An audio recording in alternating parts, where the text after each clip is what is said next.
Sir ಜನರ ಗಮನಕ್ಕೆ what is the punishment sir ಇದರಲ್ಲಿ ಪ್ರೂವನ್ ಗಿಲ್ಟಿ ಆದರೆ ಏನು ಪನಿಷ್ಮೆಂಟ್ ಇದರಲ್ಲಿ ನಾನು ನಿಮಗೆ ಅದೇ ಹೇಳಿದೆನಲ್ಲ just like it is a law order problem. It is not ಇದು ಕ್ರಿಮಿನಲ್ ಕೇಸ್ ಆಗುತ್ತೆ. ಕ್ರಿಮಿನಲ್ ಕೇಸ್ ಆಗುತ್ತೆ. ಆಕ್ಸಿಡೆಂಟ್ದು ಬೇರೆ ಕೇಸ್ ಇರ್ತದೆ. ಮತ್ತು ಯಾರು ಈ ಥರ ಹೊಡೆದಿದ್ದಾರೆ, ಯಾರು ಅವ್ರ ಮೇಲೆ ಅಟ್ಯಾಕ್ ಮಾಡಿದ್ದಾರೆ ಅವ್ರಿಗೆ ನಾವು so it's just like any other criminal case. So we should not combine both. ಸುಮಾರು ಕೇಸಸಲ್ಲಿ ನಾವು ಮುಂಚೆ ಏನಾಗಿತ್ತು ಆಕ್ಸಿಡೆಂಟ್ ಆಗಿ ಟ್ರೀಟ್ ಮಾಡಿ ಬಿಟ್ಬಿಡ್ತಿದ್ರು. ನಾವು ಹೇಳಿದ್ವಿ ಸ್ಟ್ರಿಕ್ಟಾಗಿ don't treat it as this thing, treat it as a normal criminal case where ಯಾರಿಗೆ ತೊಂದರೆ ಆಗಿದೆ ಅವ್ರು ನಿಜವಾದ ಅವ್ರಿಗೆ we have to treat it like ಅವ್ರಿಗೆ ಹರ್ಟ್ ಆಗಿದೆಯಾ, ಅವ್ರಿಗೆ ಏನು ಇಂಜರಿ ಆಗಿದೆಯಾ, ಅವ್ರಿಗೆ ಹೊಡೆದಿದ್ದಾರೆ ಅವರು, ಅದು ತಕ್ಕಂತೆ ಏನು ಕಾನೂನು ಪ್ರಕಾರ ಸೆಕ್ಷನ್ ನೀವು ಹಾಕಿ. ಸೇಮ್ ಥಿಂಗ್ ಅಪ್ಲೈಸ್ ಟು ನಮ್ಮ ಇದರ ಬಗ್ಗೆ ಯಾವುದು any case we take like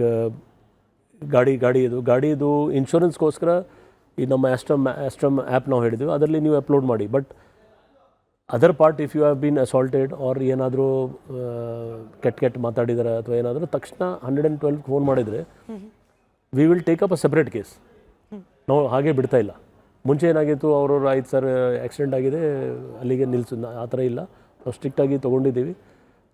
ಇತ್ತೀಚೆಗೆ ಸ್ವಲ್ಪ ಕಡಿಮೆನೇ ಆಗಿದೆ. ನಾವು ಭಾಳ ಗಂಭೀರವಾಗಿ ಮತ್ತು ಇನ್ನೊಂದು ಯಾವುದು ನಾವು ಪಟ್ಟಿ ಮಾಡ್ತಾಯಿದ್ದೀವಿ, ಯಾರ್ಯಾರು ಪದೇ ಇಂಥದ್ದು ಮಾಡ್ತಾಯಿದ್ದಾರೆ ರಿಪೀಟೆಡ್ ಅವರು ಲೈಸೆನ್ಸ್ ಕ್ಯಾನ್ಸಲ್ ಮಾಡಲಿಕ್ಕೆ ನಾವು ಹೇಳ್ತಾಯಿದ್ದೀವಿ.